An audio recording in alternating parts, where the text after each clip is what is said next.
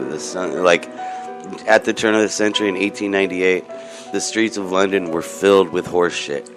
Just tons and tons and tons of horse shit. 50,000 horses running around all day long, shitting all over the streets. Is that where the origin of, or no, I'm going to say, that's where the What? origin of the it's chivalrous for gentlemen to stand on the street side if they're walking with a woman so that the shit gets on them. As Shit opposed gets to on the their woman. cloak, yeah. Yeah, but I'll chivalry's take that. dead. I mean, I Chivalry's- see it. It's dead. I'm a nice guy. No, you're not. Whoa! Whoa. Yeah. I like to think I'm a Bumping nice and guy. grinding. Yeah, we'll bump and grind to the. This is party music. I like. No, chivalry's cool, but it's like it's not appreciated in today's time. Really? You think so? I mean, I mean, women some are ladies even independent. find it offensive. I don't blame them. For, Do you find chivalry offensive, Lorna? I think chivalry perpetuates gender roles. Oh, see? I don't find it offensive. There we go. I- Lorna You know, I to, told you. supports Walton and Jude on this one. to Great. each her own, to each his own. I mean, I like being chivalrous, but I'm just saying. I kind of like having But I doors understand open for when me. women don't appreciate it because it's a whole different generation. I love when women pay. Like, Yeah, I Like think that's when awesome. women are Yeah. chivalrous. yeah. Yeah. The reversal of roles. By the way, hi, Mama Wanta, if you're out there. How's it going? Thanks for being chivalrous. We love you. Yeah. I mean, if I'm carrying a bunch of stuff and someone goes to open the door for me, I'm like, hell yeah, I needed that door opened for me. Yeah, And I would do that for anyone else. Yeah, gender really shouldn't matter in it. Anyways, I mean, because some of the nicest ladies I know are men. You know. They are. Right. It's true. They're nice. Shout out to all the nice lady men I know. Love you all. So, Chopin. It's heady stuff. Why would you do such a thing, John? Normally you're so cool, and you do, local independent music. What could possibly make you want to play some sad solo piano music? What makes this music sad? I don't know. It's just that's my just emotional reaction. Just sounds like some dude playing the piano to me, man. I mean, it sounds beautiful. This is not a dude playing a piano either. We got a female player here. This is You said Chopin. Brigitte Angard. Yeah, he's the composer, but it's played by. This piece has been played by every proper pianist for years. He's very popular. It might sound sad. It might sound like loneliness, but it's probably just aloneness. Yeah. There's a difference. The space in between the notes and solo piano is what really makes me happy. And the way that the intervals change, you can really feel the interval changing rather than just hearing the interval. It's there's something magic, especially on a digital instrument like the piano. That's wild, people, wild. Yeah, that's what you come here to the Sunday show for. You didn't know you thought we were just jackasses. Now we're talking about real music today. It is a solitary kind of music. All because music is real music. Chopin was a very solitary composer. Yeah. Primarily composing for the piano. Didn't write very many concertos. Wasn't a symphonic composer. Oh, solo piano is it's something so special about that one person, those 10 fingers, just making all the noise. How does one person remember? To see a true concert pianist, if you play a piece and just have studied the entire piece through and done their notes on every part so that they know how they want to play it, it's such a huge memorization task. An hour and a half. It's a dance in a way, right? Yeah. Because if it's motor memory, then it's like choreography. Absolutely motor memory, because you got to remember certain times, the sounds don't just come out all pretty by you plunking on the strings at the same way. You've got to finesse I would that think keyboard. That you have to have the gift of memory, because there's no way you can memorize all that through effort. You either have the capacity. Or but you got the greatest computer living inside of you, your brain, man. Your brain is capable of remembering. We're talking like what? How many pages of music? It don't matter. Your Pages brain of can music handle or it. something. All those notes. Where did all those notes come from? Your brain was meant to handle that kind of information.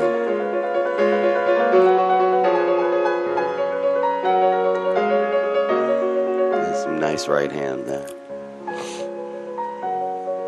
Right hand. It means the higher register on the piano.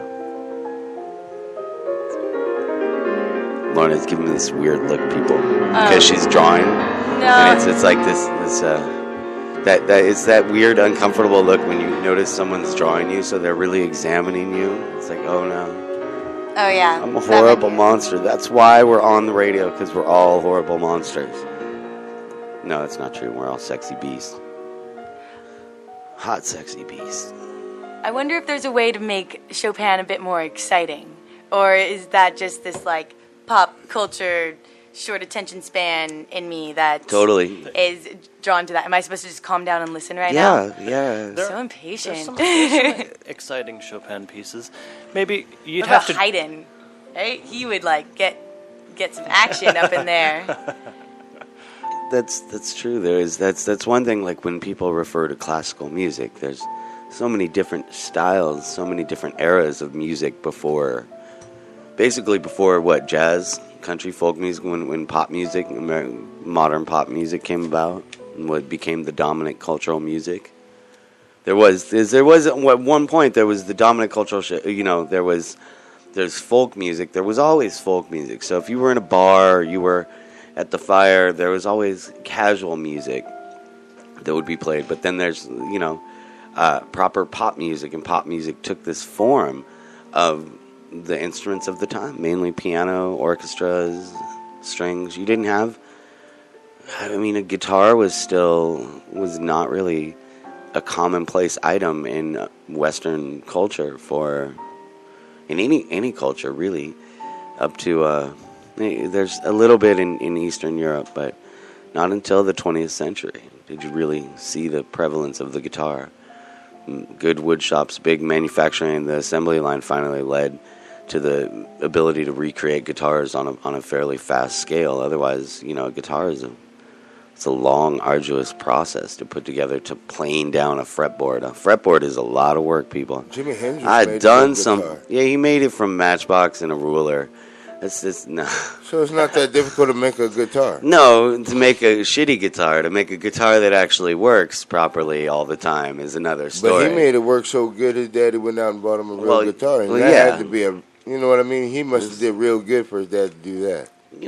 His dad told him straight up no. If I had a child, I would just buy them a guitar. No, but his dad was like, I can't afford no guitar. Well, yeah, that's true. A guitar in those days was about $350. $300 for a Fender, which is like what it roughly costs now. But after his dad saw that, inflation adjusted, that's I think it's like $1,800 to $2,200 for an entry level guitar back in the 50s in America. Here in America on the Sunday show, Radio Titans, guys. If you guys haven't checked it out there, you can find this show on. You can subscribe to us on iTunes, RadioTitans.com. Oh, cool. You can find us on Stitcher, RadioTitans.com.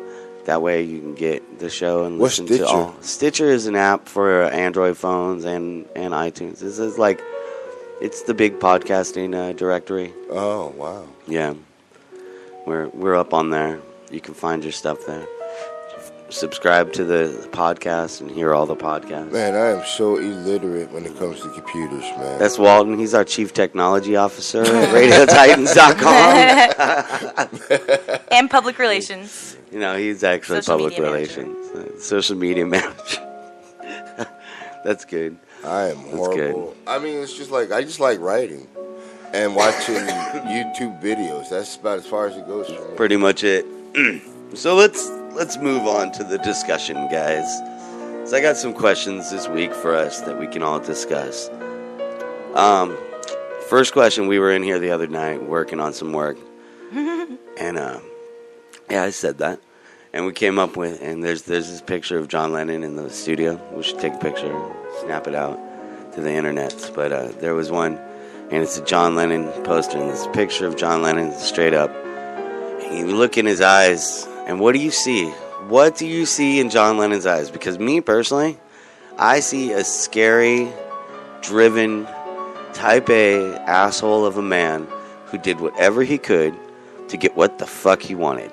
No, a general type of a man who is a fierce warrior who would take everything. Not just a warrior, but a general and a strategist.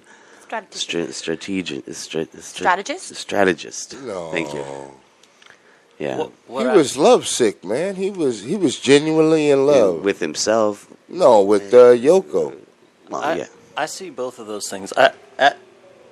At the deepest part, I see anger, I see jealousy, and I see ruthlessness. But I also see self-loathing, like knowing that that was the true self. He did not want to be that. He wanted to be peaceful and loving, and the type of leader that could lead a peace movement. I think that's what he sincerely wanted. Well, he might have been jealous of Paul McCartney a little bit. I agree. I'm with Jude. I think he was. It was that he was so self-aware. He was a great artist, and he was self-aware, and he realized how much of an asshole that he was constantly searching for peace. That's where a lot of his art, if you listen to his art, that's why he's so fixated on peace. But he also is, his Happiness is a Warm Gun is a John song, right? I don't know. Oh, shit. I Rachel's don't know. On it. Is it a John song or is it a John Paul song? It's not a Paul song. The first indication is who is the singer. Yeah. And I can't remember if it's Paul or John. Because I'm bad. Yeah. Yeah, it's a Lennon song. Yeah, thought so. Hard. Sometimes when he gets real soulful, like he does in that one, it's hard to. It's like, wait, is that Paul or is that John? Because they could sound the same a lot. Yeah. Hey, when they do their soul impressions, it's like that. It's when they're doing their Little Richard impression. Yeah. You know what would be fun is if they took Chopin and made dubstep out of it. That could be cool. Not really. That seems a way to make the most painful music ever. Please send your Chopin dubstep to Jake Even better, Bo Schumann. What's his email? You're not supposed to give out his jakebo@gmail.com. Okay, jakebo@gmail.com. Actually, you can send it to the Sunday Show with Johnny O @gmail.com. Or you can hit us up on Facebook. You can find us. I took a picture, but then I realized you need to handle that because I don't have administrative responsibilities. Not an administrative responsibility on that one. Maybe consider that. Maybe. That's oh, yeah, that's great. Let's just push that out over the air. Thanks, Lorna. Mm-hmm. Wow. Man. I'm telling you, people, pay your people. Pay them. Mm-hmm. Pay them well. Pay them well. Unlike me, because I'm a broke son of a bitch, which means you need to send us money. No, we'll see you out around town. You see us. You see Walton down hanging out, taking a walk. Give them some money for the show. Let's keep this thing going. Let's keep Radio Titans going. Because we're doing great stuff every week. More and more great stuff. Like discussing zombie John Lennon. Now, would zombie John Lennon be scary? Think about that. Zombie John Lennon. I don't believe in zombies. You don't believe in zombies. They're the only real monster. I've never seen a zombie. Really? Except for on TV. And like origin stories of zombies is when people get rabies. Then you start to go crazy and want to like bite people, like eat people, attack I think people others. start going crazy as soon as they come into the earth. As soon as they leave the protection of the womb and come out. It's crazy. I don't think that zombie John Lennon would have been scary. I think that the ideals that he carried, that what he wanted to be, was what would be remaining. zombie John Lennon would have left behind the negativity. He would have. But he would have had to still kill for brains still, right? So what he even said, I love you, brother. He would be a reverse zombie. He would be the alternative zombie. That's what I was thinking, is that zombie John Lennon, or regular John Lennon, scary. Like, I would not want to have to play any part for him, not be a junior engineer or whatever. That would be the pants shittinglyest scary experience as a music professional. But zombie John Lennon, yeah, he wouldn't eat brains, but he probably wouldn't be able to play music anymore. So he'd kind of just sit in the corner and just be self-hating, like eat his be the willfully dead, like the self-immolating zombie. The zombie John Lennon would have attained the peace that he was striving so arduously for. He'd have to die if he didn't eat brains. But well, no, they're undead. They don't die. But they have to stay alive by eating brains. No, they just have the compulsive drive to eat brains. As a zombie, he would have lost the image of a peaceful man, but he would have actually attained the true peace that he was finally seeking, but nobody would understand because he looks like a zombie now. And he says, No, he'd still be... brains. Yeah. He would still get behind the piano. He would still get behind the guitar. Because zombies can only say brains, right? So yeah. That's... So you have to do all of his songs and versions. He wouldn't eat brains, though. He would have... No, he'd let the hunger consume him. He'd let the hunger just drive him nuts, and that's where he'd get his zombie art from. He would be a zombie in full renunciation of the brain eating. Yeah, because they don't have to eat brains to stay alive. They're undead. They'll stay alive forever. Yeah, it's just the hunger consumes them and makes them hurt. So he'd just live in constant pain from the hunger. That's right. That's totally a great thought to go along with today's Chopin. Where we've been 30 minutes. God, this music goes on forever, dude. How long can one person play piano? Shit. I know, their fingers get... I know, I'm absolutely amazed by it. It's one thing to be the composer of this volume of music, and it's another thing to be... I don't even know who the performer is. To have learned all that music note for note. Yeah. She's probably been doing it since she was 3 years old. What's a greater feat, to be the one who originates all that, or the one who... The actor. Yeah. Yeah, who learns all of that. Yeah. It's almost like the actor is better than the writer in classical music like this. You know, the actor, the one who can remember the writer's lines. And actually, because they have to direct themselves too. It's not like the musician is there directing you. They're only directing you through this language, this book that they left for you.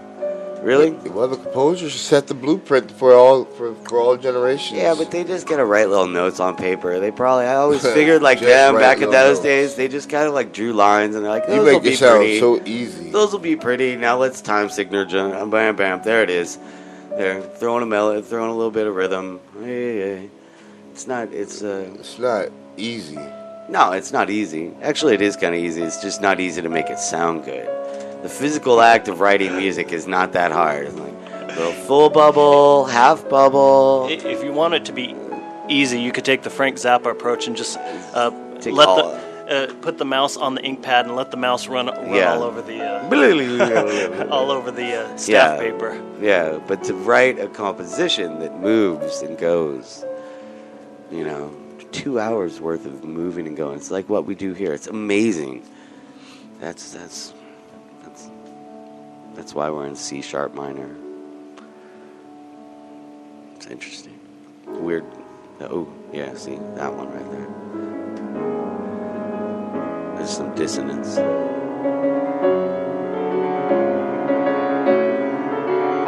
she's probably been learning this since she was 3 years old.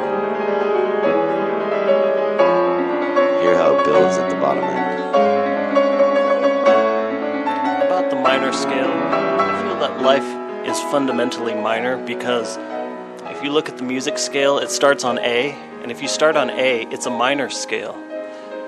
If you look at the major scale, it starts on C, which is a derivative of the minor scale rather than the minor scale being a derivative of the major scale. The major scale sounds happy and it sounds optimistic. But if that were the fundamental of life, perhaps the major scale would have started on A. But no. No. Life is minor, people. Life is minor. Jude said that. That's... Wow. The Greeks figured that out. Yeah. Yeah, it is. It's minor, huh? Begins in A. Life begins in A, people. Why do guitars begin in E then? What's wrong with us? Why do we do that? I don't know. Because in the chord then it's like an E over... it's an E over A major 13 sustained or something. The open chord, yeah. if you don't press it. Who knows? We figured this out 100 times. The open chord is a minor chord. Yeah. Because it has the G makes it minor. The G. That goddamn G. Oh, where are we, people? What are we doing today? Usually, on the Sunday show, we'll tell you how cool it is in L.A., how you can come downtown L.A. and go see cool bands. Like, man, was that a great show this week, or what, Lorna? It was great. At the Lexington? What other show? Did you see a better show this week? No, I didn't, but you caught me off guard. Yeah, that's why I was trying to, because I was just testing you. See. Well, it was crazy up in that area of, like, 3rd and Main. Yeah. Right? Because you had Schmacklin happening at the 5-Star Bar. Yeah. Which was amazing with Chelsea Monet. The next hashtag peace, love, spread love. Spread love. Practice love. Practice love. Yeah, there we go. It's gonna hit. Hashtag practice love. It's a very catchy hashtag. And then at the Lexington, you had Mars de la Mancha, who hasn't played in public. Gave me a boner. As far as I know, actually, for I think a I bit. came, but he was on point. And then Blind Owl. Oh, no, Blind Owl was a headliner, and that was fucking cool. Yeah, excuse me. Field played. Field played. They hadn't played in a while. It was lovely to see them. Esther was rocking it on vocals. They have a great narrative. And then Blind Owl was a dance party at the end. That was phenomenal. Yeah, and if you guys noticed, Jake Bo's not here today. Jake Bo had to go on a covert mission to parts unknown. When you hear next week about a country that was overthrown... I'm just saying. Right? I'm just saying. He's going to kill me now. To be overthrown. I actually am afraid now. Now he's going to kill me. I'm going to wake up with Jake holding his sword to the back of my neck next week. And it's going to be like, take it back. Take it back. How dare you let that leak? No, it's all right. We here on the Sunday show are counterintelligence. Yeah, fierce noogies. The booty noogie. The boogie. Take it back. The boogie. The Charlie horse on your ass. You ever get one of those? You have a brother, right? Did he ever hit you on your thigh really hard with the Charlie horse? No. No? Man. No. Your brother's nicer than me. I think I had the burns. I always got the hit right between the, what do you call it, the deltoid and the bicep. Yeah. Right in the area in between. Who, Lionel? The little baby Lionel? Various junior high friends. Yeah. The knuckles right to that vulnerable area. Yeah, but Mars, it was great to see Mars play. Let me tell you, people, Mars de la Mancha, we're going to have him here on the show soon, and he's got a new album coming out that he's made for himself, and you've heard him play on the show with both Feel and with Nacosta, and but man, when getting to see him play his solo stuff just like blows it away. You know how I know it blew it away? Because I did a Instagram video of it, Lorna, and I got like random like from someone you would not expect to have liked one of those things, you know, like that's one of the ways you could tell. So it's also, he plays some kind of subtle music at times, and it was quiet. Yeah, and you know when people are talking. Hi, Patrick Gorn. No, people like are talking in the bar, and it's kind of awkward because you're here to see a musician. And there's a quiet musician, and there's like, you know, laughing or talking, and it's uncomfortable. There wasn't any of that. People were captivated. Yeah, it was total attention paid. That's wild. And everyone, I also saw the shift from the back patio at the Lexington to inside, where everyone shifted in when Mark was playing. Like, all the conversations that were going on outside stopped because, fuck, man, you got to go see Mark play. You know? Yeah. Now that we're done stroking off Mark.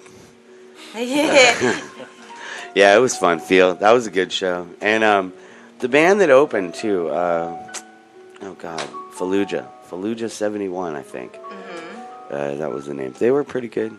They were on it. We get so picky in LA because we get to see amazing bands all the time.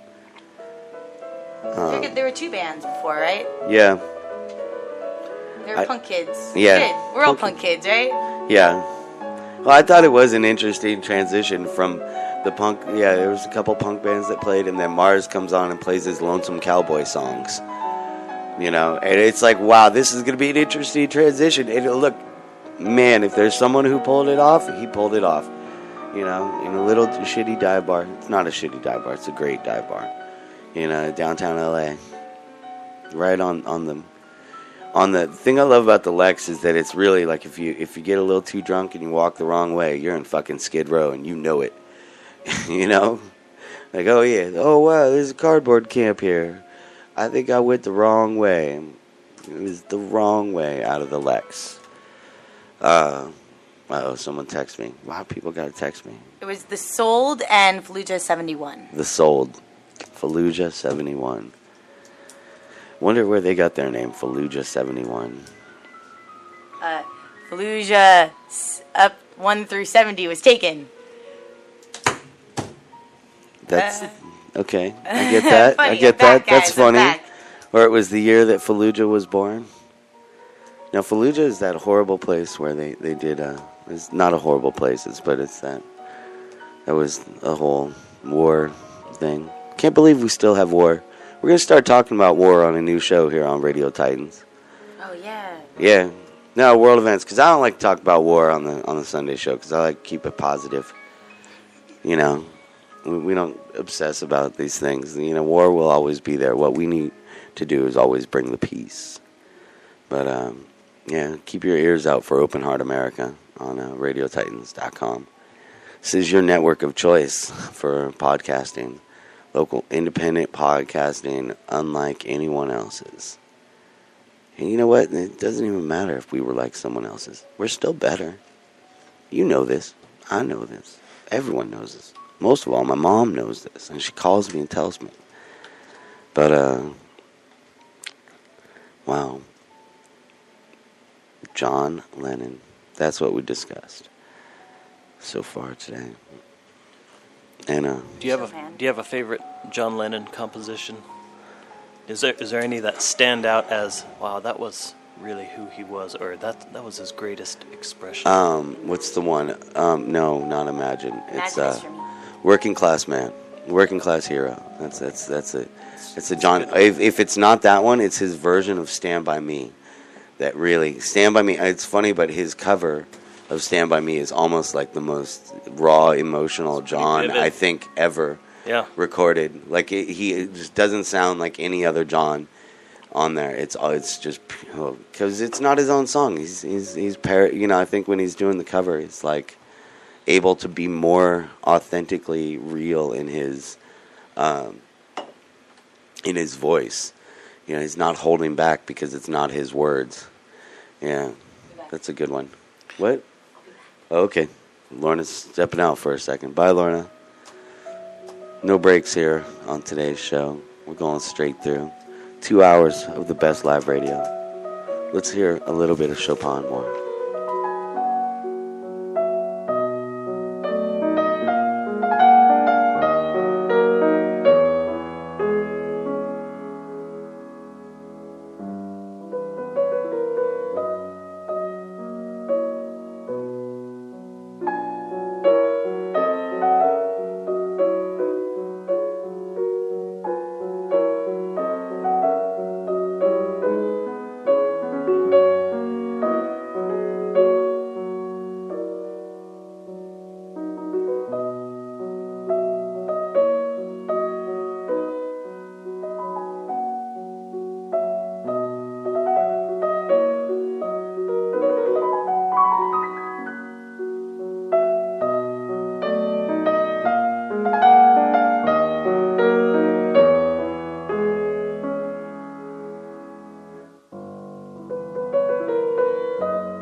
They said it's a somber day, a somber time.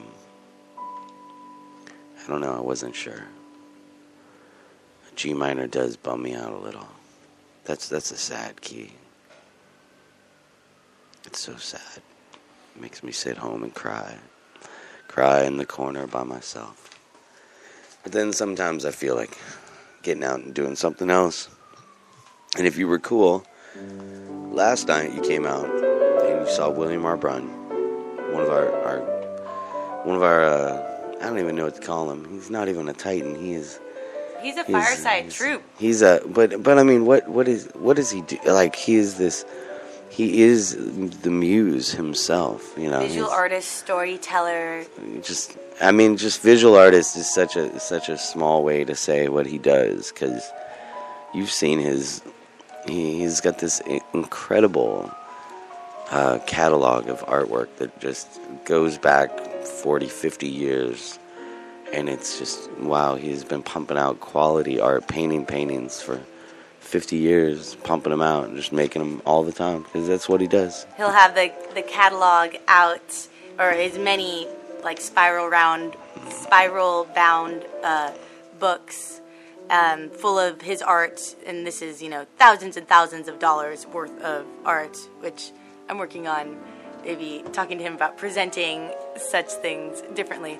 But and then he's drawing there. He's continuing to always drawing, to make more art, just always building. And the fact that he's been doing that for, I'm gonna say 40 years, probably more. No, it's been he officially started drawing when since high school. So 50 some odd years. 50 plus years. Constantly developing and growing. I once asked him because just watching him draw, it just seems like he knows where he's going, but he doesn't often when in his sketchbooks. I asked him if he ever made a mistake when he's drawing. He's like, no. Like he knows, he just feels it out. He has it from within him, these stories, it's these natural, lines, natural shapes. Yeah. Naturalism. He had the show. Where was it? It was at the Cause Gallery? The Cause Gallery, which is a new gallery. In Chinatown? Mm-hmm. On Hill. Is it 595? 959 Hill. 959. South Hill. And it's right on the corner there. And it's such a cool area. I'd never been there before, unfortunately, but I'm happy I got to go there. Last night was Heads Will Roll, which was kind of a mini art walk in that area. There are a few galleries there. One is the Good Luck Gallery. There's the new Cinema Gallery, which had some cool projection art. Okay. And then a few galleries, once you go like inside to the little alleys with the red lanterns, and most things are closed, but you see this group of people, and there's a punk band playing out front, and the art inside is mostly really thought-provoking and cool. Do you know the name of that bar over there? There's this bar that's like it's a straight bar downstairs, gay bar upstairs. I don't know. No, I don't know. I've been in so many gay bars when I was really, really drunk and on a mission, that I can't remember all of them. But I know there's one down there. There's a bunch of stuff. There's the Velvet. There's the Velvet Museum that opened there. Oh, whoa! The Black Velvet Museum. No, it's a museum. This couple, they have a whole collection, and it's all black velvet, all black velvet. That's cool. Wow. Yeah. In Chinatown, that same little area. It's pretty happening. Yeah, I was... Chinatown's fun. Just going there to see William R. Brunn's art. And, of course, he's there out front with all of his notebooks open, full of his amazing artwork, and just drawing with his red wine. Yeah. I said what up, got a cheek kiss, and talked to him for a bit. Met the owner of the gallery, Frank, who, he has a day job. He's making it work. They're only open Saturdays. He has I like art that. Up I in respect the shop. that. Yeah. Yeah. He has art up in the shop as well. He's a welder. Oh. And... Wow, a welder who owns an art gallery. That's new. Much like Mr. Oh, that's an inside Rava. joke here, people. Oh. No, it's inside fine. Now. What? Oh, yeah. And, people were milling about. It was pretty crowded, pretty happening. Lots of cool-looking arty people with, interesting dresses and, funny-looking hats. Yeah. And then, punk kids and everyone in between. It was really surprising. And then it rained, and no one seemed to give a shit.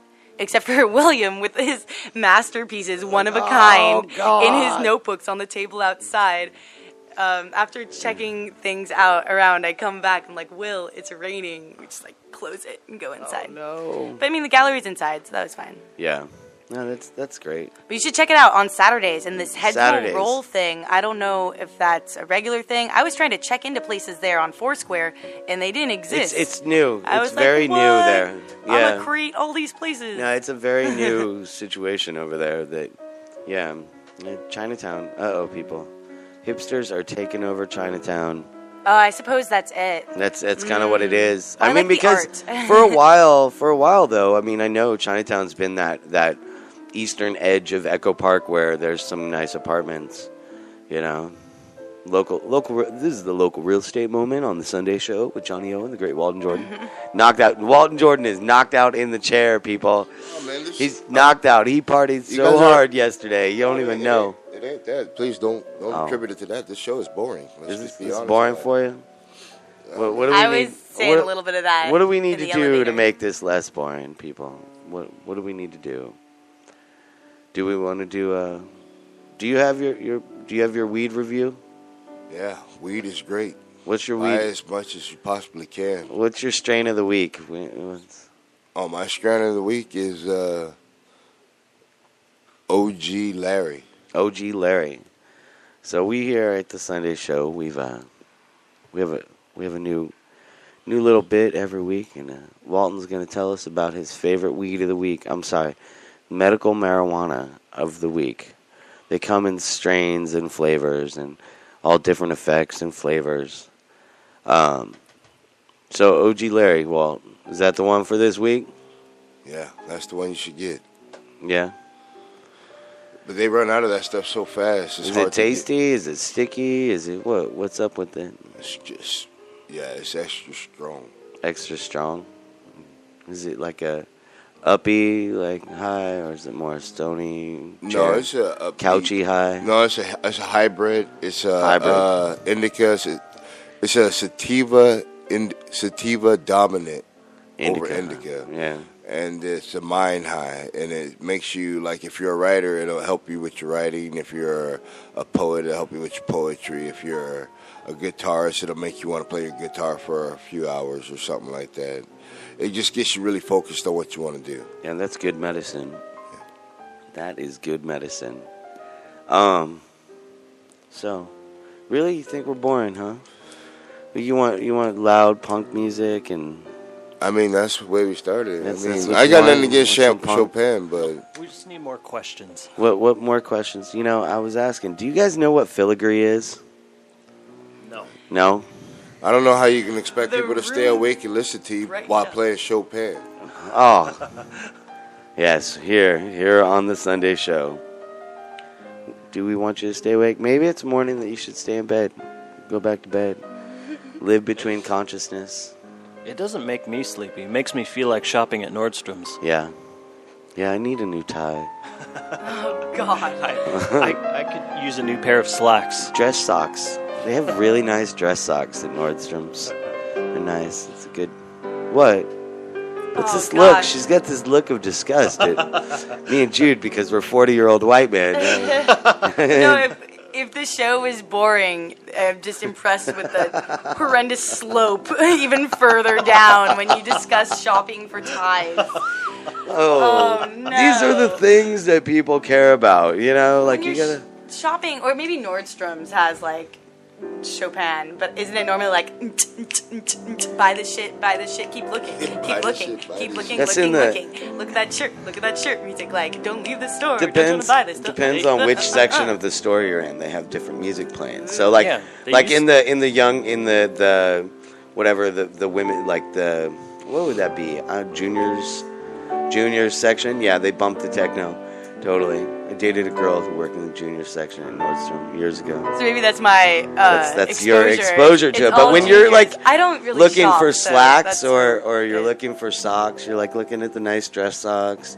It's usually classical music in that area. They used to have a live performer in the store. I don't know if they canned that whole idea, but they used to have a grand piano in the store and live piano and pianist. And a pianist would would play and fill Nordstrom's with when we were classical music. That's how Chopin got his start. He would like try stuff playing out. in He started at Nordstrom's and he Nordstrom's. worked his way up to the to Carnegie Hall. I Or like to Harrods. bar piano. That's what I like. There's a tradition I'd like to see come back. It's old school bar piano, where there's a piano in every bar, and They have dual pianos these days. that's those dueling piano That's- shows. That's still going. Sweet Home Alabama. They have that But- show in Bing-a-ding-a-ding-a. at the Hawk Comedy Club in New York City, where they have the Sweet Caroline show.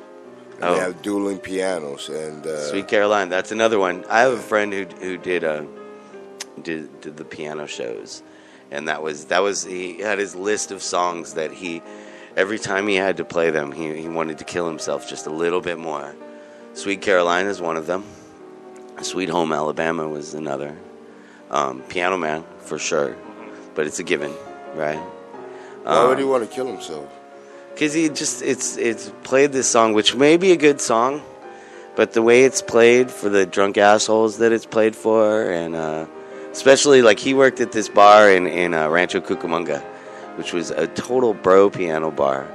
I don't know if you guys know what bros are, especially of the Rancho Cucamonga type. Well, it's not a fun crowd, people. Not fun unless you're really into the Offspring, man, and like Big Trucks and Monster. And MMA. Speaking of MMA, have you guys ever watched a female MMA fight? Yeah. Shit's crazy. Shit is crazy. Next week on the Sunday show, we're actually going to have 2 female MMA fighters in here. And they're going to slam each other up against the window repeatedly. No, they can't do that. Why? That's break proof. We need it. It's going to be a photo op. Those women can really fight, man. Yeah, I know, that shit's crazy. Yeah, what, you think women can't fight? Just watch MMA. Man, beat your ass. Yeah, they will. Yeah, especially you, because you're slow and old, tired. No. Oh, sorry. Yeah. So that's OG Larry. That was your weed? That's all you got to say about it? I can still touch a basketball rim. Can you even think about I touching a can basketball? actually go over the basketball rim. I'm maybe 5'8", but man, I could jump 3 feet in the air. I'm not saying I could dunk anymore, but I could definitely still touch the rim. I could cling to the net and claw my way up. That's true. I could climb the pole and go over. That's what we do. So OG Larry, that was Walton's strain of the week. I think we need to get you out to some more of these clubs and get us more strains. Actually, if any clubs are listening, which I'm sure they are, all the clubs are listening, right? We're number 1 in all the medical marijuana dispensaries across LA. Yeah, they love the way we play Chopin. They do. They're like, man, that's good. Yeah, these people have If we decided on did, the I'll be target honest with you, if we did have some sponsors right now, I could see them actually calling up and pulling out. Bitching me. Yeah, like, motherfucker, I didn't sign up for this. You know what I'm saying? But we do experimental FM radio on the Sunday show, people. I know. Did I ever promise you anything more than experimental, long-form, old-school FM radio? Probably. Maybe. I probably... You probably. I probably did, because I'm a dick. Wow. No. That's what we're doing. How can you not love this? I mean, this is good stuff. When you're That's just shopping at ruining it. Nordstrom's. Us just here, Not for pissing all listening to over people it, talk. talking about medical marijuana, beer. I had a beer. Oh, go ahead. That it's all the Nocturnes, that does have a certain effect. I think even Chopin fans... No, actually, I'm for it. I'm for it. For it. I would Cheats for say, maybe we could have gone the greatest of best hits. No. Nope, the whole No. Nocturnes This album. is not a best of and greatest hits. No, it requires work and dedication. Yeah, People. I'm for it. That's what life is about. I'm for Work and dedication. Yeah. If you're not willing to put in the work, really, an hour, 2 hours of music, is it that hard? You know how much music you listen to? how many times I probably had to hear fucking Bruno Mars? How much time that actually adds up to? Hours. I've had to listen to Bruno Mars tell me it's like a grenade. In his, well, or at least the computer that corrected his pitch tell me that it was like a grenade. And What was like a grenade? I don't even know. That's that horrible Bruno Mars song. You know Bruno Mars, right? Yeah. Oh. He's a very talented singer, no? I mean, I don't know. I saw him on SNL once. With the help of the pitch shifter, Yeah. sure. Oh, really? It's very modern produced music, so there's no lines that he really sings that aren't pitch corrected. Like, he's totally Katy Perry, where it's like, not as bad as Katy Perry. Katy Perry I've done a personal study on, where I've listened to many, many Katy Perry songs qualitatively, and I actually sat there and listened and said, Nope. There's not one sentence she sings that's not pitch corrected. Nope, that's robot music. That is robot music. Computers sing that shit as much as they do. That's so brutal. I mean, I find it bizarre that I'm defending Bruno Mars. I love this. It's like a weird Right. position for me, but my little understanding was that Homeboy has talent. Oh, There's yeah. some singers No, who are I phenomenal. I never don't said care he for their didn't have music, talent. but damn. Sometimes it's the production that drowns out Yeah. the real talent. It's Hollywood that fucks it over. They want him to be this thing, not a musician. We would prefer to hear the real talent rather than the robot music. I'd like to hear comes Bruno through Mars after so play many something for real. filters of pitch shifting and all the tricks that happens in the magic of the studio. Yeah. So, personally, here on the Sunday show, we just turn the suck button up every week. Can we get a little bit Can more? we get a little more can we suck, raise Rachel, the, please? The Thanks. suck slider. Wasn't sucking enough. We need more suck. Less blow, more suck. No, we don't do blow here on the Sunday show, people. That was the 80s. This is 2014. We do cat urine. Bath salts. I heard that was the way to go. Bath salts. Ritalin. Chop up your Ritalin and mix it with Adderall. And then put it in your bath. Put it in your bath and get high off the fumes. Is that what happens? It's a lot of Adderall. Am I doing it wrong? I don't know. I think no. You're never doing it wrong, Lorna. Never. Hey, Lorna, what's your champagne of the week? Non-alcoholic. Non-alcoholic? Oh, yeah. We're There is something about this mood of the 19th century Europe. I don't know. what? All the shit in the air. Was that it? Well, yeah. But what was happening in Europe at that time? A lot. When were these composed? Sometime in 18 early 19th century? Yeah. 1820, 1830? Yeah, somewhere in there. Yeah, it was a time of movement in Europe at that point. Countries were building, the modern countries that we knew were building, and the old kingdoms were all falling down and coming together into the modern idea of country because America had showed them the way. Because that's what we do. We're America. We're the best. We tell everyone what to do. We show them, hey, we get this United States concept where instead of each having your own little kingdom with your little boundaries and fighting over it all the time, why don't you just confederate, become a commonwealth? And Europe changed. But really it was about people and not only that, but okay, so you didn't bathe back then, but you spent all this time dusting yourself down with powder and perfumes, all kinds of weird perfumes. Because this is not local independent music. This is Eastern European royalty music. Definitely aristocratic class music. Said when Chopin was a child, he had to move. They moved him from he was already a child prodigy. He was one of those ones, 6 years old, already playing music for people. Talk about child abuse. Yeah. Man. And no radios, no recording studios. It's not like when you create a composition, you bring it to the recording studio, and then after that, the recording does all the work. No. That wasn't. That wasn't happening. You show up and you play this 2 hours of music. I had read that the most arduous task of Chopin's career was writing all this stuff down. Like, the compositions just came naturally. He could crank them out. Writing it down note for note, that was the part that killed him. I feel that That way. was the part that shortened his life. Well, having to define something that perhaps feels natural or ineffable. Yeah. Yeah, ineffable. Wow. Ooh, Well, I'll do, instead of champagne of the day, I'll do a word of the day. What's your word of the day? Ineffable. Ineffable? What does it mean? It's something that you're unable to put into words. Oh. That's the Lorna definition. I'll check with the Okay. actual. Interesting. Yep. I had a beer of the week. You know what it was? It's Miller High Life in one of those nice Michelada cups. So, because it's been hot, it's summer hot, and what you want to do is get yourself some High Life and a Michelada cup and drink Micheladas, because a little spice in the summer helps cool you off.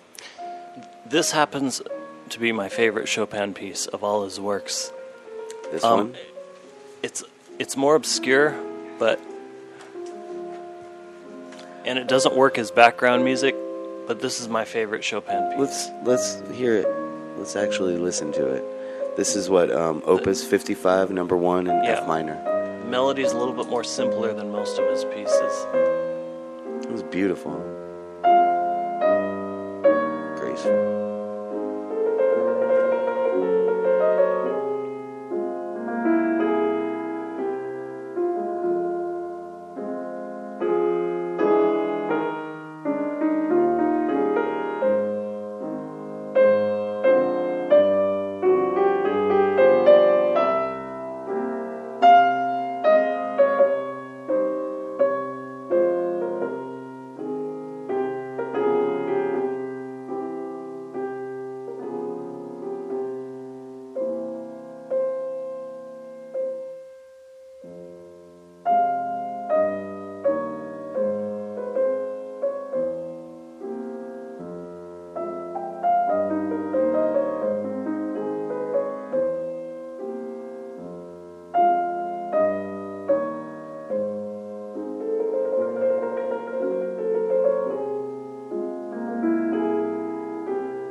this one?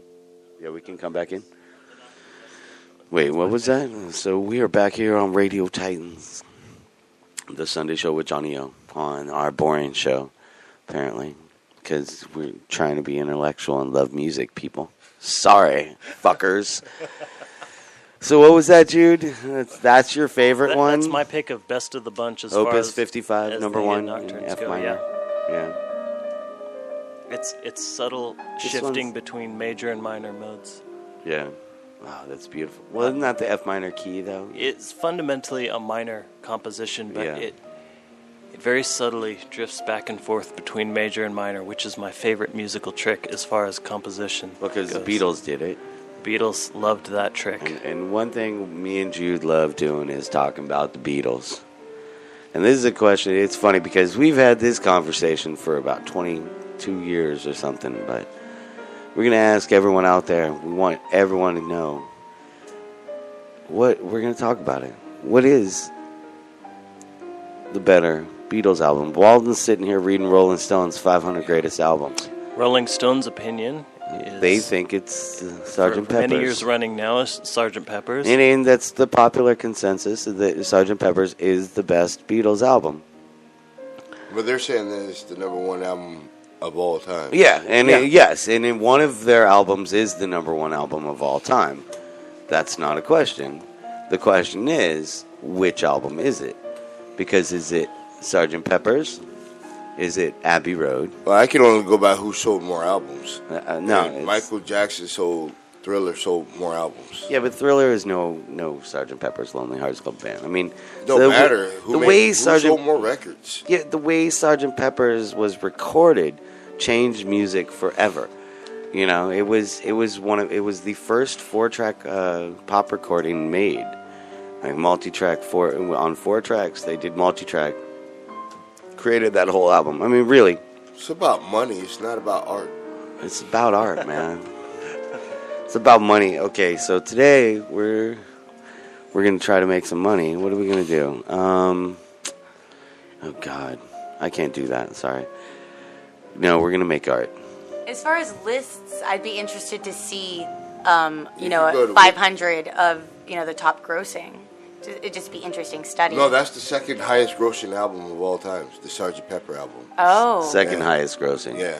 Interesting. But the best album. I don't know. No, I've heard that though plenty of times that it's the best album ever. See, it is a From more lot of different people. I'm just going off of sale figures. in the lexicon of Beatles albums. It's a more cohesive, story-driven album than Abbey Road. But it's Abbey Road also is story-driven and very much a long composition. It's just a little bit more drawn out, a little more experimental, a little bit more LSD. You know, just a little bit. But that's just my 2 cents on the. I like Revolver. Yeah, I was just gonna took the I'm words all out about of my mouth. Revolver, I like people. Revolver. I think here at Radio Titans, I our love favorite is Revolver. Revolver. That's actually, we were listening to it last week here at the studio during a Feel secret session. And it was like, yeah, of course, Revolver. You know, all these great musicians around it. It's like, yeah, what album makes everyone happy in a group of super musicians? No, Revolver, pretty much. Sgt. Pepper's a great album. Conceptually, it works. Everything looks great on paper. It comes out great. It ends wonderfully. But, man, I'd like to give honorable mention to Rubber Soul. Rubber Soul. Because I feel that was the first of the great albums of the top, like that's when the fire started, and from that point they're on fire. Where when you listen to the album, every song could have been it was radio worthy. It wasn't There was Rubber no- Soul the album that drove. That's the one that drove Brian Wilson to Yeah. his madness, right? That was. Yeah. Which There's- we hope to have Brother Brian on the show in a couple months. No fucking joke, people. Someday, like next month, Brian Wilson's on this show, people. Or else kill me. Or kill me, in the old words of the Church of Subgenius. Brian Wilson or kill me. One or the other. That's what we're determined for. And when Brian comes on, we're going to play even more boring music. We're going to play weird Afro-Cuban drone music. Because that's the shit, man. Yeah, that's the funny thing about getting into music. And the longer you're into music, the more out of touch you get with pop. Well, just give That me is whatever correct. you like. Just give me whatever. You want nothing to do with what I like, people. Because once you've refined your taste, you don't want anything that you want, that I want. That's like asking a wino to give them your favorite kind of, like, could you pour me a glass of wine? They're not going to pour you a rosé or a little Chardonnay, something nice and, no, not anything at all, no. I like the Thunderbird 21. That's what I want. That's the sweetest, best shit out there. Mad Dog Kiwi Banana. Oh, Kiwi Banana Mad Dog. MD 2020. So, do you guys know about liquor? You guys ever explored anything about the low dollar? Like, you guys know anything about like bum liquor or malt liquor, bum wine? In England, they have this thing called adjunct cider, and it's this whole concept, it's a social concept about the really cheap, high alcohol drinks that are available and then marketed more in low income areas.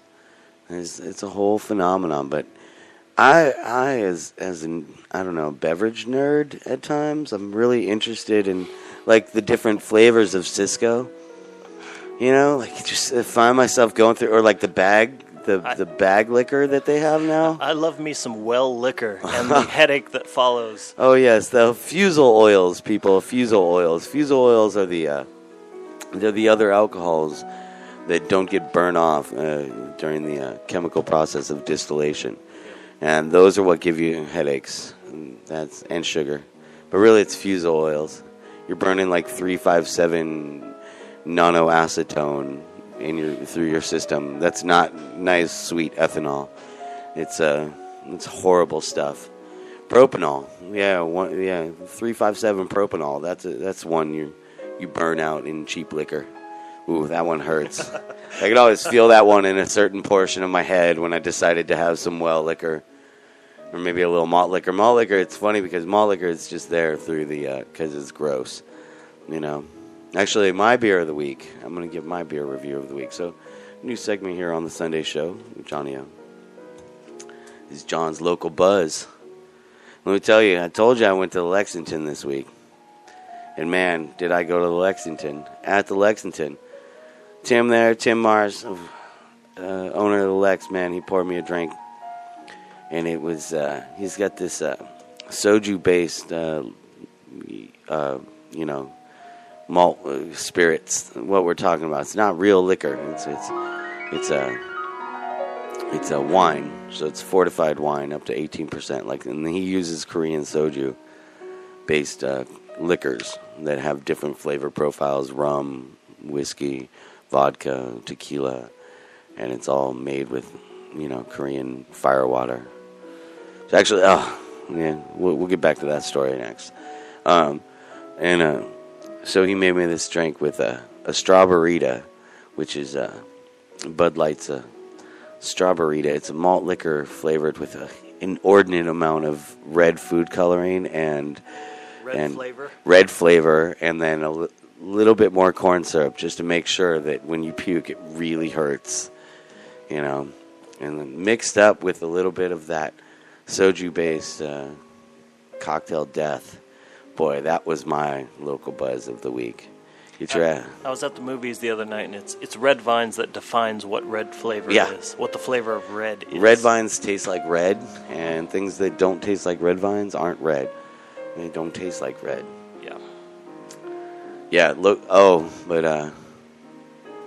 wow. Yeah, that's soju. So, I was going to say about soju. Remember, me and Jude, a while ago, we lived in Diamond Bar. We made this all come together in Diamond Bar, California. How do we do it? Through simple prayer and meditation in the backyard, over home-brewed beer, craft-brewed coffee. This is how you get things done, people. And here we are. And one of the things that in our neighborhood of Diamond Bar is a very large Korean community.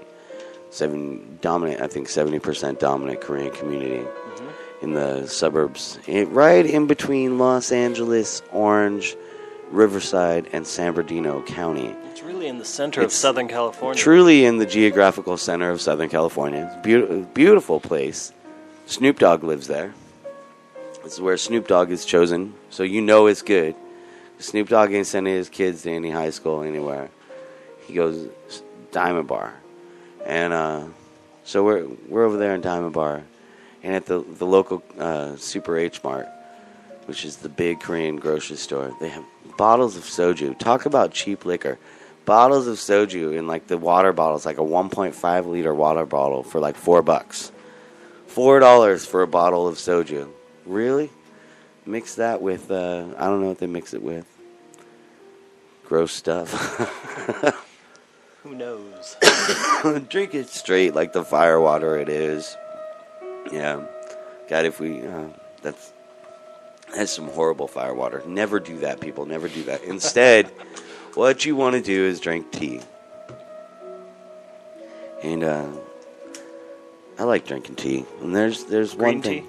You know, I like green tea, but I wanted to once and for all, since this is since you know, what good is it to have a radio show once a week and not be able to air your concerns, your personal concerns about the world? One of my personal concerns about the world is people don't know what tea is. What the fuck is wrong with you, America? It's a plant, okay? One plant, it's called tea. It's the Camellia sinensis plant. And it's the same word in the entire world. That's what I don't get. Like, in every language, it is basically cognate with a different accent on it. The original word for tea is cha. And in 70% of the world, it's pretty much cha. In English and in German, it somehow came out to ta. Tue. Tue. We couldn't say cha. Cha? No. Tue. Ta. Tue. And it's that guttural linguistic... It's truly a loan word that comes across from one word throughout 7,000 years of history. And so let me tell you, chamomile, not tea, people. It's chamomile. They're flowers. They grow in Egypt, okay? Spearmint? No, it grows in Washington. It's not tea. Tea comes from China and a couple other places, but really it comes from China. And it's one plant. That's all it is. And among teas, I like white tea. I like oolong. I like a really nice Taiwanese oolong tea. If we're drinking real tea. I like mate de coca. That's probably not tea, but... Oh, no. Mate de coca. Speaking of that, actually, a friend of mine, Willie... What? That's tea, right? No, mate de coca, no, it's not tea. They gotta take the coca leaves. It's not tea if it's not made from... That's all I'm saying. It's not tea if it's from any other plant than the tea plant. Oh. There's one plant in the world, Camellia sinensis, that makes it tea. Everything else is in French a tisane. Number one rule of radio, listen. Or an herbal infusion. Mate is not tea? It's an herbal infusion. Okay. It's a same as coffee, you know. It's water and a plant, but it's not tea. That's what I'm saying. Mate de coca is simply coca leaves, brewed. Yeah. I had some coca candy this week. Seriously, I love Peruvian friends who visit Peru. Because they always bring you back the weird stuff with coca in it. And it's like, wow, candies. Just make little lozenges with coca in it. And it's amazing. There's a plant that has been much maligned by our Western usage of it. You know, everyone thinks coca is all cocaine, parties, and strippers' butts, and, you know, all of that. But it's not really. Part of coca, it is a healing plant. You know, plants can be healing. Yep. I think that you know, why would Mother Nature do things to try to hurt us? I mean, why would it make poison frogs or sharks? There's a numbing effect that comes from that plant. Like if you chew on the leaf, it'll numb the whole side of your face. Well, the one legal use of cocaine in America is as a local anesthetic. They make cocaine gel, and they use it for nasal, for whatchamacallit. When you blow out your nose with too much cocaine, they actually use the cocaine to build you a new septum, fix deviated septums. That's what's funny. It's like full circle. Like, so you blew out your septum with by doing too much drugs up your nose. Here, when we perform surgery on you, we're going to use a little bit of medical cocaine to numb the area when we actually cut into you. Wow. True facts. People didn't know I was a surgeon in my former life before I drove my car off a cliff while drunk and became the Sorcerer Supreme. Oh, sorry, that's not me. That's Doctor Strange. Oh, so I heard a comic book movie came out this week, and I like comic books. I was wondering if anyone saw Guardians of the Galaxy in the room. Did you? Yeah. Ah, fuck you both. You don't even read comic books, man. Man. My brother made me go to it, and he reads comics. Yeah, I know. I wanted to actually hear what Alex heard about it, but what did you think about it, Lorna? I thought it was very successful in the genre. I was highly entertained. It was well written. It slowed down at times when it needed to, so the characters could be witty, and I liked it. Yeah? I liked it a lot. The raccoon was cool. Yeah, and it had this cute little raccoon protagonist, a cute little tree. Rocket Raccoon.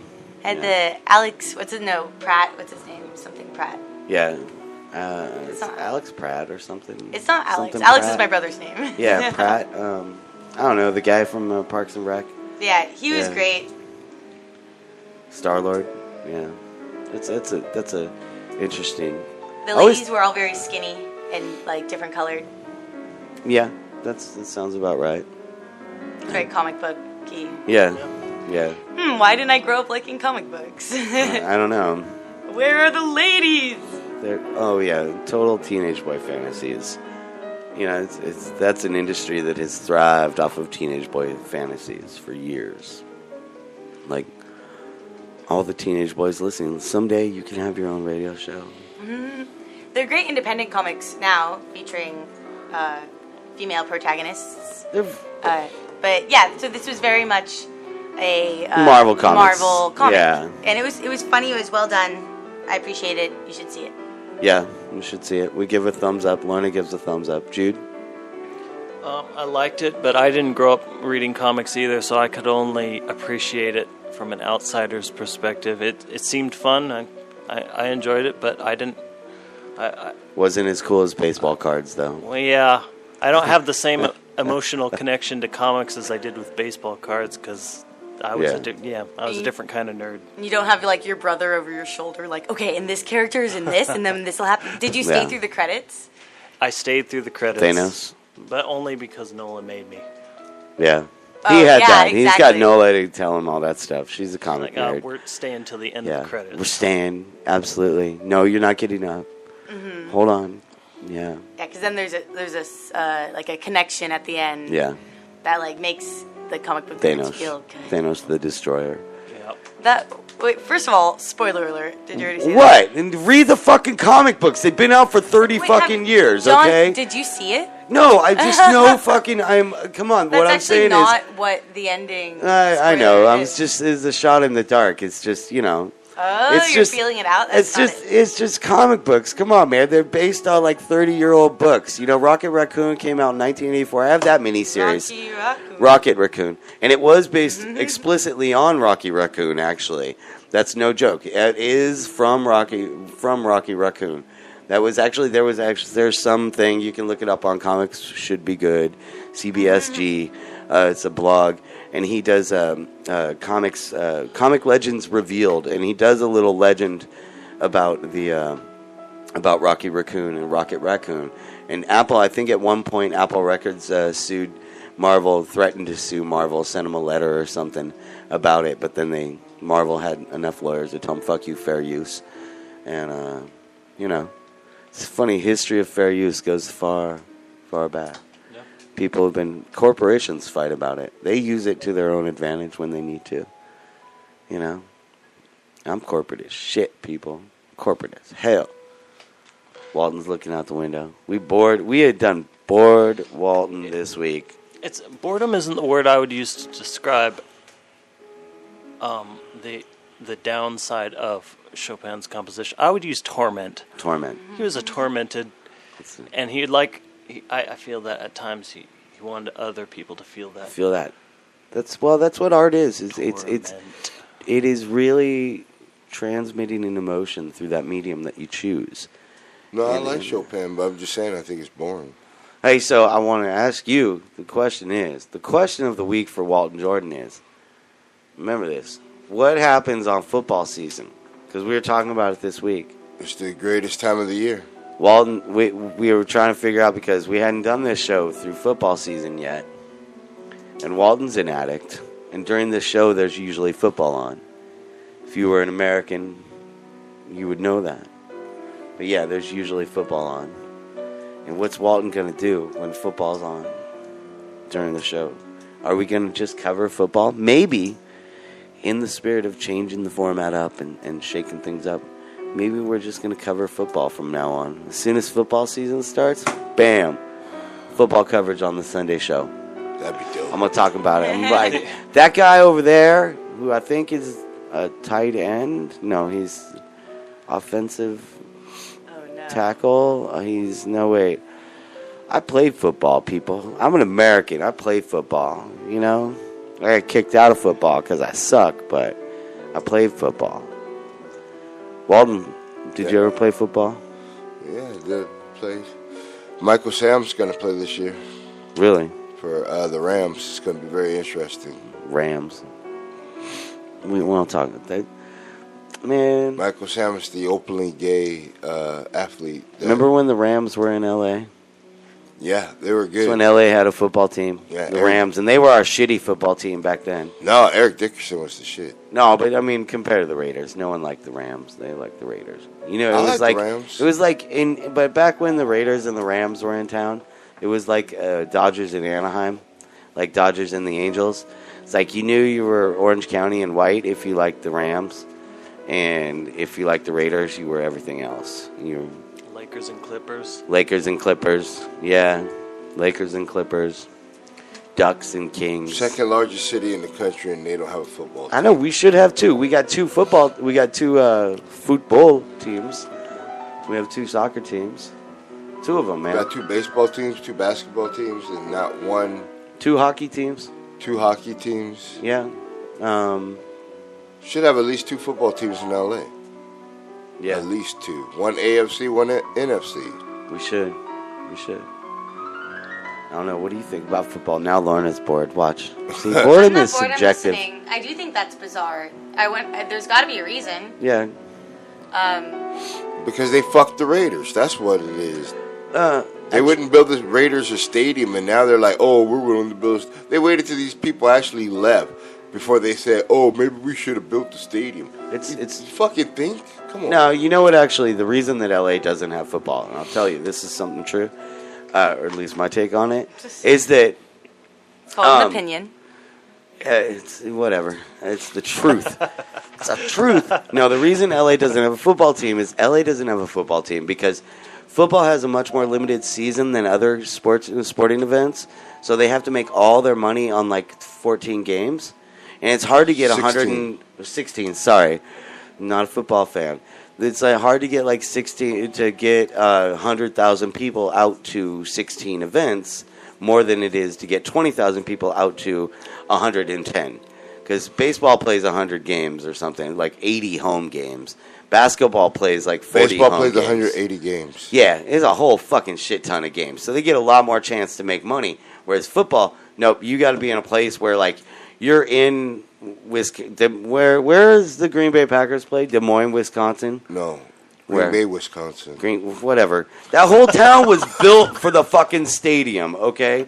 That's all that happens there is football. So when the entire infrastructure of the city is built to deliver 130,000 people to the stadium and get them out of there instead of actually run an entire world-topping sixth largest economy of the world.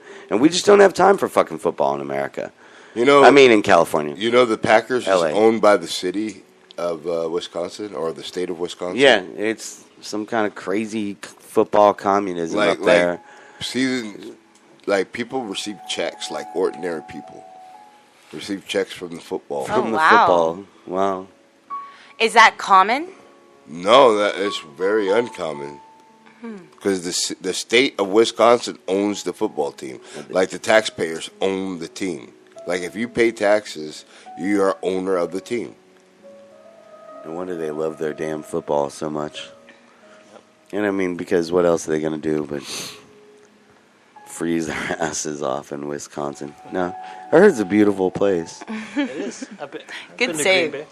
I have some family in Green Bay. Really? Yeah. I heard they have a great football English? team. Yeah, I heard they did. Yeah. And when you go to the newspaper stand, the front page is whatever's going on with the Packers, and then everything else. And then everything else. secondary is on the second page. It must be interesting to live in a place where that is really the driving force. This game, a game that people play that is the driving force of life. The number one most important thing, the religion, the commerce. It's a game. You gotta remember, football players, basketball players, baseball players, they're just nerds like musicians and computer guys. And I mean, these are people who put in hours and hours and hours into their craft, just like a nerd would. And that's what they are. They're fucking nerds. But it's beautiful because, you know, it's competition at its best. Nerds. Fucking nerds. Yeah. I mean, honestly, they are nerds because anybody who spends that kind of time at anything becomes a nerd because they're crafting their craft. Really? Yeah. In my opinion, you have to be a nerd to be successful at anything. Right. What Nerds if you're are- successful at popularity? Like 80s kind of popularity. Yeah, well, like to be popular in the 80s and you really work at it, you become a nerd because it's your main focus. But then because the nerds became popular in the movie, right? Well,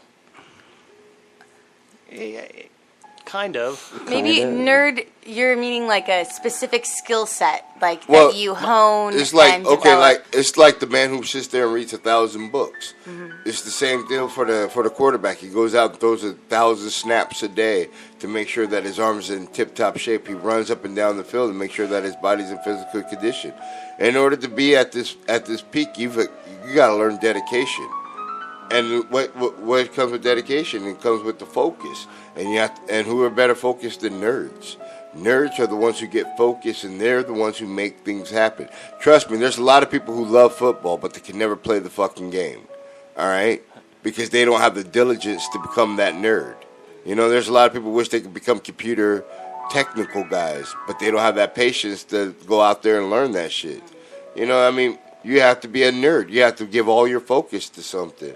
Like those guitar guys, like Keith Richards and all those guys spent hours. He spent hundreds of thousands of hours just playing a fucking guitar.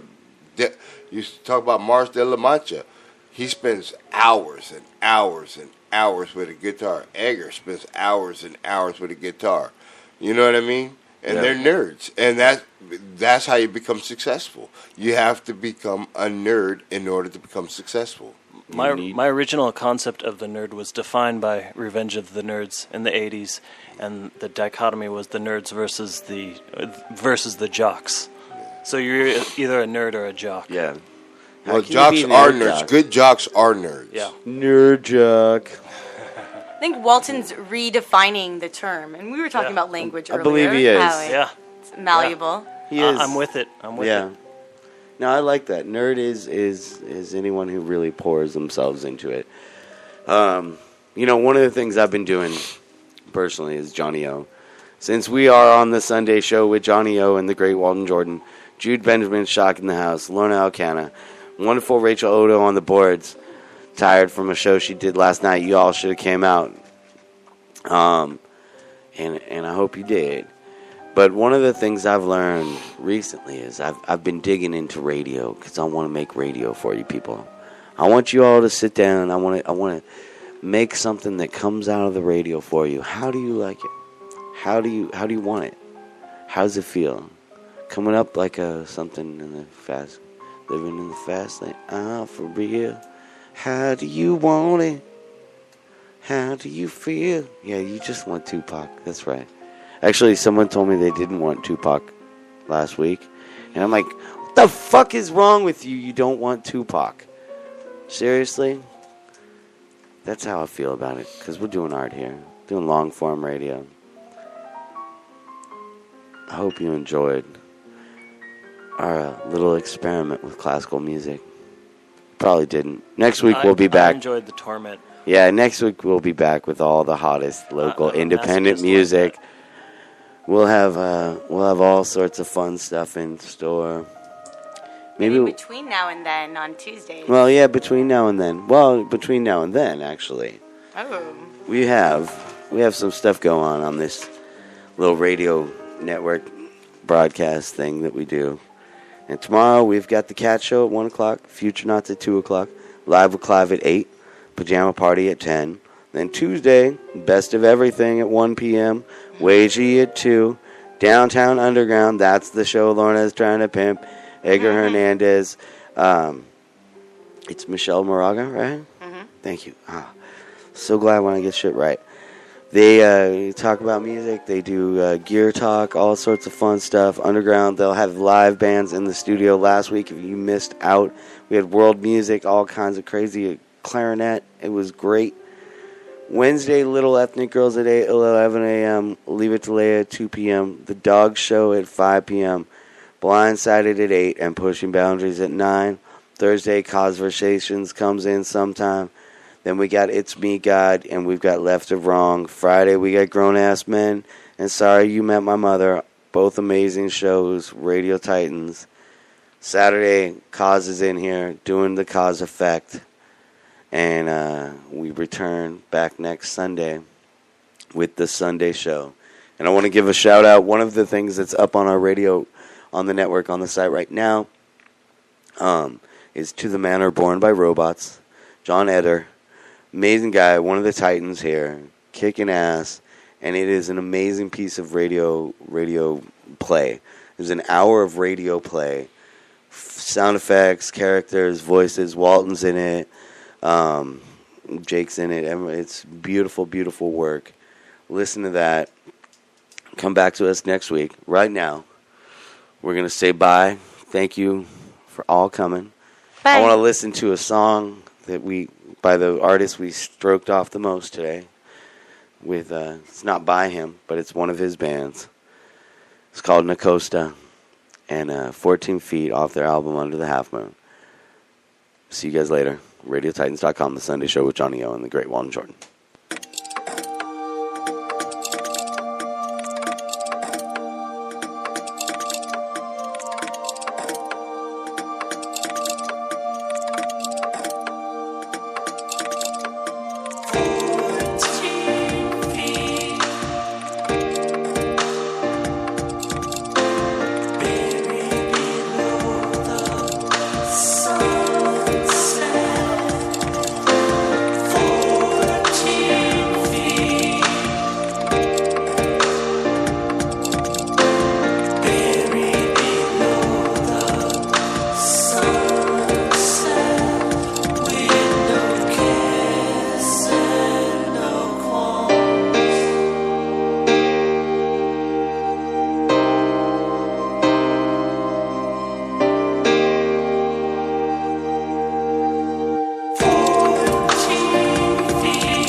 Thank you very much for listening this week. The Sunday Show with Johnny O and the great Walton Jordan here on Radio Titans. Listen to us all the time, every time. See you next week.